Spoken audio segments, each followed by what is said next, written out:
Chapter 1, First Contact, Last Stand. The twin sons of Xylos cast long, shimmering shadows across the obsidian plains of Aethel. The polished black rock reflected the light in a dazzling display, a stark contrast to the warm glow emanating from the geodesic domes of the human colony nestled amongst the jagged outcrops.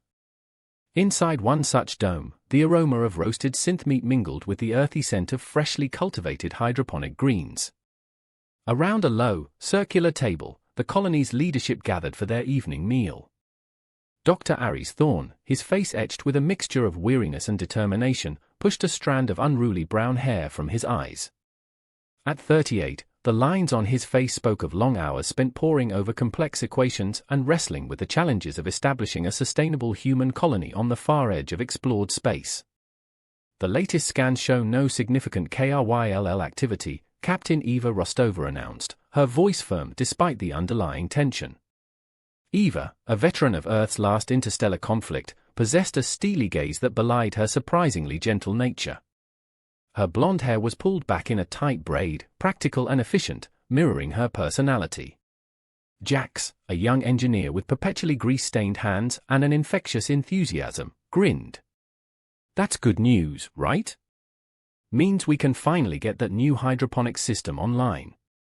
Elder Anya, her face a roadmap of wrinkles etched by time and hardship, smiled faintly. "Good news is relative, my children. The Krill are a shadow, always present, always watchful. Their silence can be more menacing than their weapons." Her words hung in the air, a stark reminder of the precarious existence of the colony on the edge of the Krill hegemony's territory. Before anyone could reply, a sharp, piercing alarm cut through the air, its shrill sound echoing through the dome. Red lights flickered, casting a hellish glow on the faces of the colonists. "Incoming!" Eva's voice, usually calm and controlled, was now laced with urgency. Through the reinforced viewport, a horrifying sight unfolded. Massive, insectoid vessels, far larger than any human ship, blotted out the twin suns. Their chitinous surfaces gleamed under the alien light, a menacing testament to the Krill hegemony's superior technology. "They're not just scouting," Ares muttered, his voice tight with dread. He grabbed a nearby comm unit, his fingers trembling slightly. The attack was swift and brutal. Krill fighters, sleek, chitinous killing machines, swarmed from their ships, their mandibles snapping, their laser fire tearing through the colony's defenses. Explosions rocked the dome, sending tremors through the ground. Jax, his face grim, frantically worked to reroute power, his fingers flying across the console as explosions rocked the dome. Eva, her face a mask of grim determination, directed the colony's hastily assembled defense force, their weapons laughably outmatched against the Krill's advanced weaponry. A searing pain ripped through Ares's side as a Krill fighter's laser blast pierced the dome's shielding. He slumped to the ground, the taste of blood filling his mouth. Through the haze of pain, he saw a young colonist, barely more than a child, fall beside him, his life extinguished in an instant. The horrifying realization of their vulnerability struck him with the force of a physical blow. The Krill were not just invaders, they were an unstoppable force, a predator hunting a prey far too weak to fight back. This first contact was also, it seemed, their last stand. Chapter 2, The Obsidian Secret. The aftermath of the attack was a scene of devastation. The once vibrant colony was now a scarred landscape of shattered domes and smoldering wreckage. The survivors huddled in the few remaining intact structures, nursing their wounds and grappling with the overwhelming loss. Ares, his side still throbbing, lay amidst the debris, his mind racing. The Krill's superior technology was undeniable, but there had to be a weakness, a chink in their seemingly impenetrable armor. He had to find it. He dragged himself towards a partially collapsed dome, his breath ragged, his body screaming in protest. Inside, amidst the wreckage of a hydroponics lab, something caught his eye. A section of the obsidian plane, normally smooth and featureless, was now fractured, revealing a strange, shimmering internal structure. The light refracted within it in an unusual way, creating patterns that pulsed and shifted. He cautiously touched the fractured surface, it was strangely cool to the touch, and a faint hum vibrated against his fingertips. "Jax," he shouted, his voice hoarse. "Get over here! I think I found something." Jax, his face smudged with grime but his eyes alight with curiosity, arrived soon after, his usual boundless energy somewhat subdued by the grim reality of their situation. He examined the fractured obsidian with a mixture of awe and apprehension. "It's unstable," Jax murmured, his voice hushed with respect. "The energy readings are off the charts, but I can't detect any conventional energy source." "It's reacting to the KRYLL tech," Ari said, his voice regaining its strength, a flicker of hope igniting within him. "Remember those energy signatures from the attack? There's a resonance here." Days bled into nights as Ares and Jax, along with a handful of other survivors with scientific expertise, dedicated themselves to studying the anomalous obsidian. They worked tirelessly, fueled by a desperate hope and a grim determination. They discovered that the obsidian reacted uniquely to specific frequencies of KRYLL energy weapons, causing localized distortions and disruptions. It wasn't a direct weapon, but a potential disruptor, a way to exploit a weakness in the KRYLL's technology. "It's not a simple matter of blasting them with this energy," Jax explained one evening, his face illuminated by the glow of holographic displays. "We need to carefully calibrate the frequencies to create a targeted disruption, like a jamming signal, but on a much larger scale." Ares nodded, his eyes intense. "It's a long shot, but it's the only shot we have. We need to weaponize this obsidian anomaly. We need to turn their strength against them." The discovery of the obsidian's properties offered a sliver of hope, a spark in the overwhelming darkness. It wasn't a guaranteed victory, but it was a starting point, a chance to fight back against a seemingly insurmountable foe. The rebellious spirit of humanity, battered but not broken, found a new focus, a new weapon forged from the very heart of Aethel's unforgiving landscape. The obsidian, once a source of mystery and unease, now held the key to their survival, a secret waiting to be unleashed. Chapter 3: Desperate Measures. The KRYLL tightened their grip on Aethel. The initial assault had been brutal, but it was the relentless, methodical occupation that truly wore down the human colonists. Food and water were dwindling, the hydroponic systems, crippled during the attack, struggled to provide even a fraction of their previous output. The survivors, huddled in the remaining intact sections of the colony, were facing starvation. Morale, already battered, was plummeting. Ares, his face gaunt and his eyes shadowed with exhaustion, watched the dwindling supplies with a grim expression. The obsidian anomaly offered hope, but it demanded resources they barely had. The dilemma was stark: focus everything on weaponizing the anomaly, potentially sacrificing immediate survival for a long-term chance of victory, or ration what remained, accepting a slow, agonizing decline. "We're running out of time," Ares, Eva said, her voice devoid of its usual firmness. The lines on her face were deeper, her eyes haunted by the constant threat of the KRYLL. "We can't hold out much longer. Even if we succeed, how many of us will be left to see it?" Jax, his usual optimism dimmed, nodded glumly.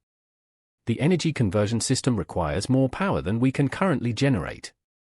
We need to cannibalize parts from other systems, but..." He trailed off, unable to voice the unspoken consequences. Ares knew what he had to do. It was a gamble, a desperate measure, but it was their only chance.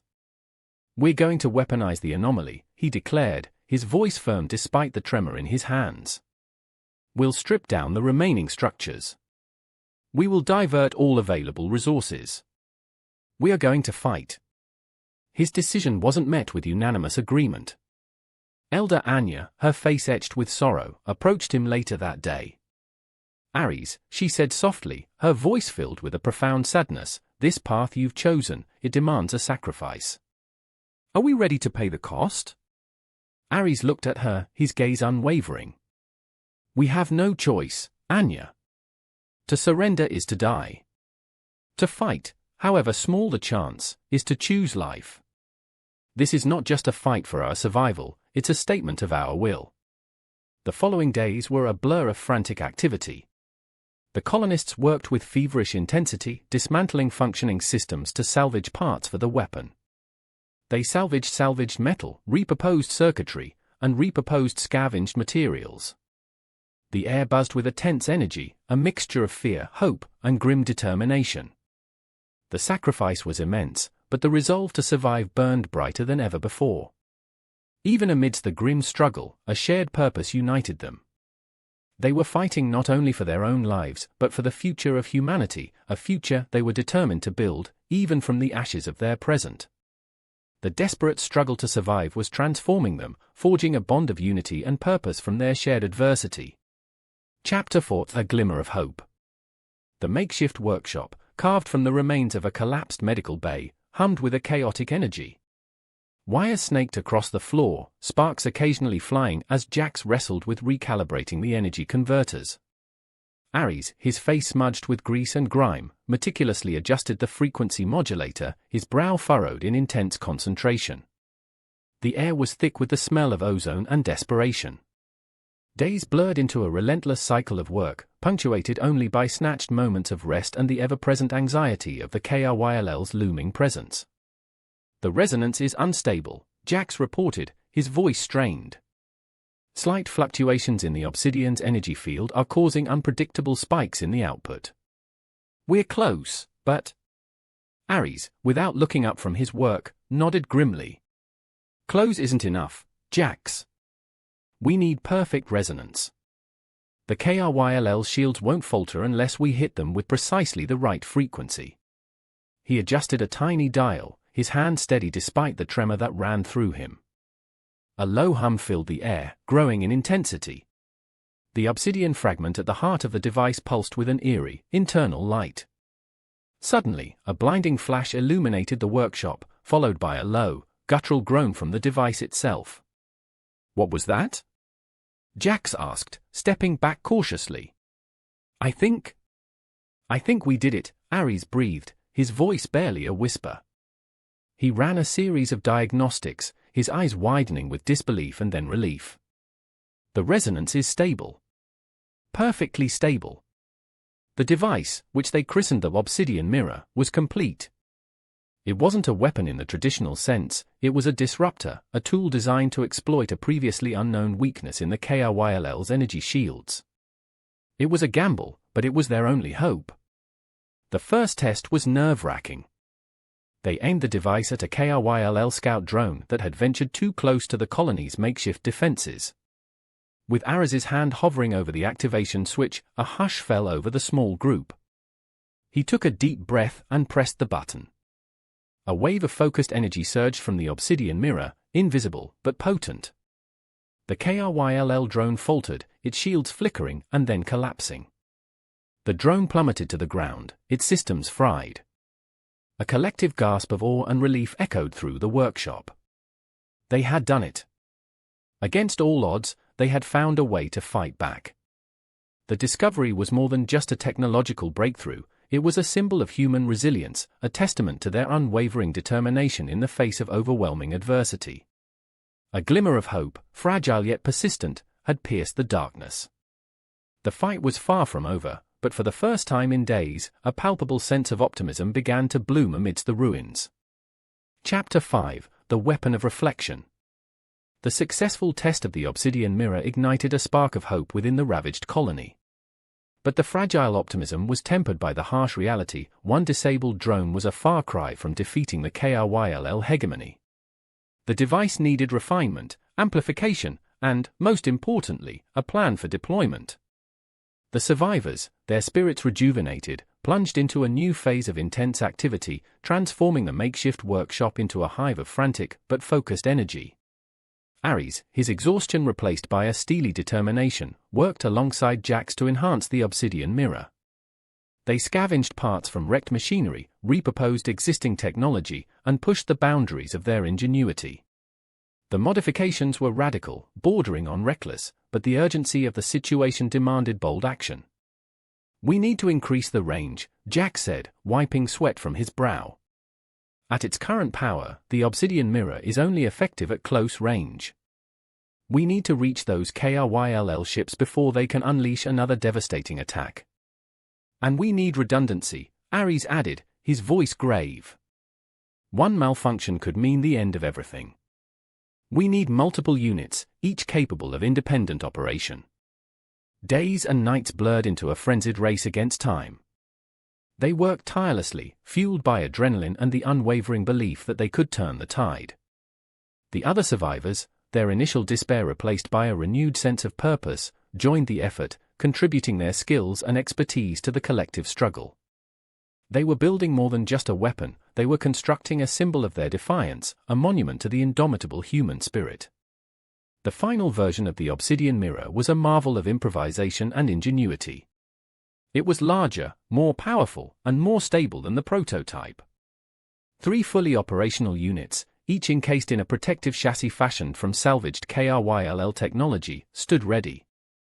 They were imperfect, cobbled together from scraps and salvaged parts, but they represented a defiance that even the formidable KRYLL hegemony couldn't ignore. The Obsidian Mirror wasn't simply a weapon, it was a mirror reflecting humanity's unyielding spirit, its capacity to innovate, to adapt, and to fight back against seemingly insurmountable odds. The weapon was ready. The time for desperate measures was over. The time for a counter-offensive had come. Chapter 6: The Counter-Offensive. The Obsidian Plains were shrouded in the pre-dawn gloom, the twin suns still hidden below the horizon. A tense silence hung in the air, broken only by the rhythmic hum of the Obsidian Mirrors, their energy fields shimmering faintly in the darkness.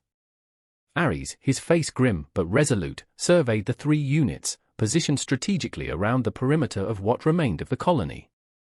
Eva and a small team of hardened soldiers stood ready, their weapons primed, their eyes fixed on the approaching KRYLL ships. "Remember the plan," Ares instructed, his voice low and controlled. "We hit them with the mirrors as they come into range. Disrupt their shields, then Eva, you and your team move in for the close-range assault." Eva nodded curtly, her eyes reflecting the determination burning within her. "We've waited long enough. Let's show them what humans are capable of." As the first KRYLL ships emerged from the darkness, the tension reached a fever pitch. The massive vessels, bathed in the cold light of the approaching suns, loomed over the small human colony, their sheer size a chilling testament to the disparity in power. But this time, the fear was tempered by a newfound confidence, a defiant refusal to be crushed. Ares activated the first Obsidian Mirror. A wave of focused energy surged outward, invisible but potent.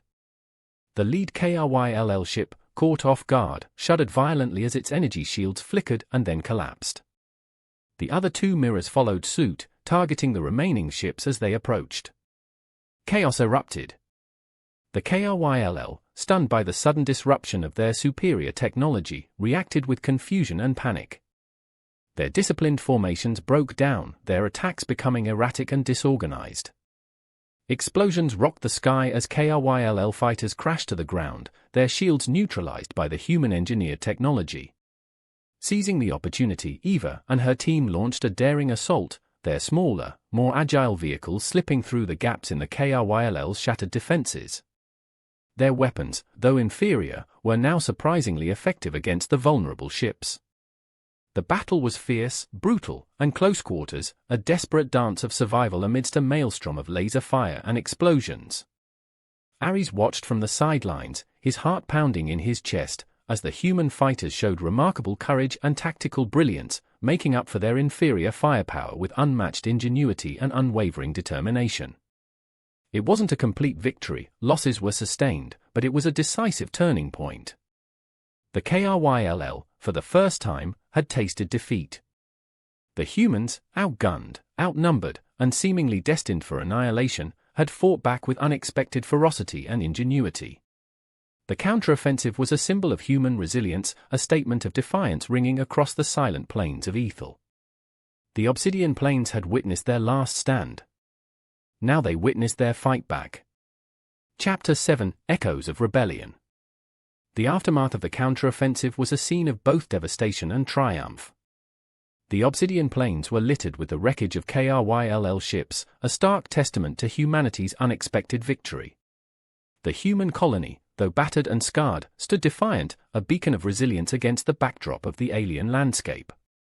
The air hummed with a newfound confidence, a palpable sense of hope replacing the despair of the previous days. Ares, his body aching, his face smudged with grime, surveyed the scene with a mixture of exhaustion and exhilaration. The victory was hard-won, costly, but undeniable. The Krill, for the first time, had experienced a significant defeat at the hands of humanity. The implications were far-reaching, echoing beyond the confines of Aethel. "We did it," Jack said, his voice thick with emotion, his eyes shining with a mixture of pride and disbelief. He clapped Ares on the shoulder, a gesture of camaraderie and shared achievement. Eva, her face grim but her eyes alight with satisfaction, approached Ares. "The Krill are retreating," she reported. "They're pulling back their forces, regrouping. But this changes everything." The news spread quickly throughout the ravaged colony. The initial shock of victory gave way to a cautious optimism. The Krill's retreat wasn't just a tactical withdrawal, it was a sign of their vulnerability, a crack in their seemingly impenetrable armor. Word of the human colony's unexpected success began to spread through the Krill-controlled systems, carried on clandestine communication channels. Whispers of rebellion, long suppressed, began to grow louder. That night, under the twin suns of Xylos, Ares sat alone amidst the wreckage, contemplating the events that had transpired. The victory was far from complete, the threat of the Krill hegemony still looming large. But the echoes of their defiance resonated across the stars, inspiring hope in other oppressed worlds, stirring the embers of rebellion in hearts long held captive. The human spirit, once thought insignificant, had proven itself capable of surprising feats of courage, ingenuity, and resilience. The Obsidian Mirror was more than just a weapon, it was a symbol, a testament to the indomitable spirit of humanity, a beacon that signaled to the galaxy that even the mightiest empires could be challenged, could be defeated. The fight for survival was far from over, but the war had irrevocably changed. The humans of Aethel had struck a blow, and the reverberations would be felt throughout the stars. Chapter 8: The Queen's Fury. The Krill retreat was not a rout, it was a strategic withdrawal. The Queen Thar, a being of immense power and ruthless efficiency, had not anticipated such a significant setback. The defeat on Aethel was a stain on her otherwise flawless record, an affront to the Krill hegemony's absolute dominance. Her response was swift, brutal, and absolute. News of the intensified Krill activity reached Aethel via intercepted communications. The initial celebrations following the victory had given way to a grim determination. The respite was short-lived, the Krill were returning, and this time, they came with overwhelming force. "They're not just sending troops," Eva reported grimly, her face etched with concern. "They're mobilizing a full-scale invasion fleet. This is bigger than anything we faced before." Ares examined the latest intelligence reports, his expression grim. The sheer scale of the incoming Krill forces was daunting, dwarfing anything they had encountered previously. Their makeshift defenses, effective against a smaller-scale assault, would be utterly inadequate against this onslaught. "We need to evacuate," Jack said, his voice laced with anxiety. "There's no way we can hold them off. We need to get as many people out as possible." Ares shook his head, his eyes fixed on the holographic display depicting the approaching Krill fleet. "Evacuation isn't an option," he stated firmly. "If we leave now, we abandon all that we fought for. We abandon the hope we've ignited in others. We surrender."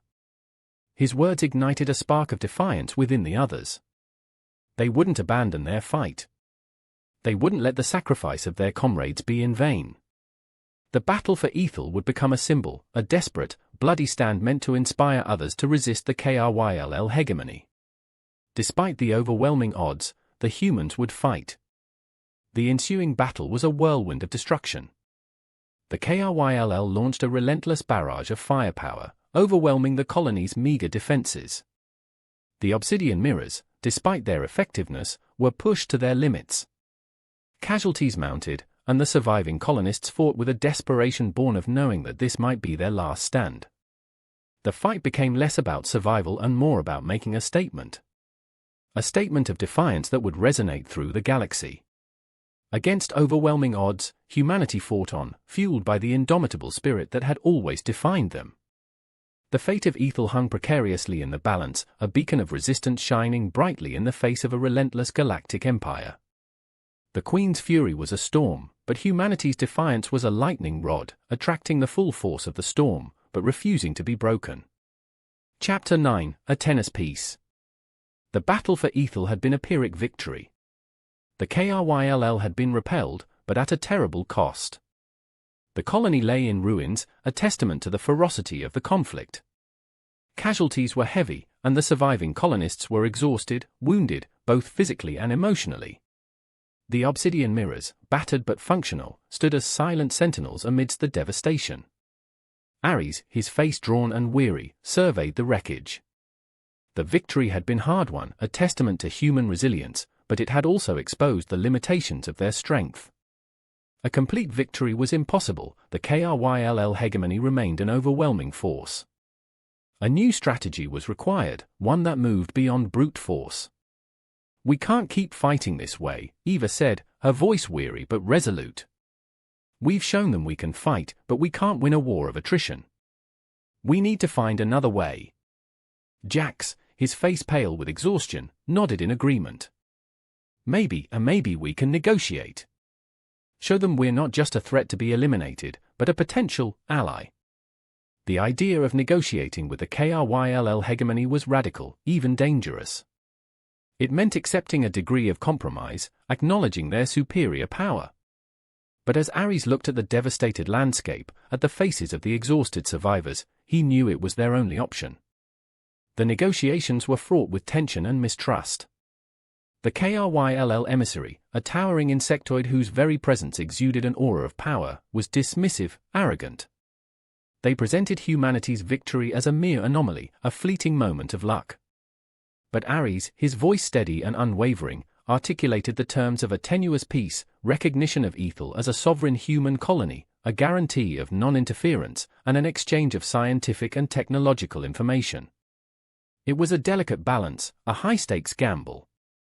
The Krill, in their arrogance, underestimated the power of a desperate people willing to fight to the bitter end.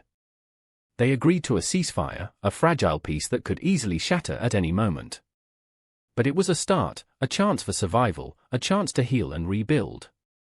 The war was not over, but a new chapter had begun, one where diplomacy and strategic compromise would play a more significant role than brute force. The tenuous peace was a stepping stone, a fragile bridge towards a future where humanity and the Krill hegemony could coexist, not as enemies, but as rivals. Perhaps, someday, even as partners. Chapter 10, Seeds of the Future. Years passed.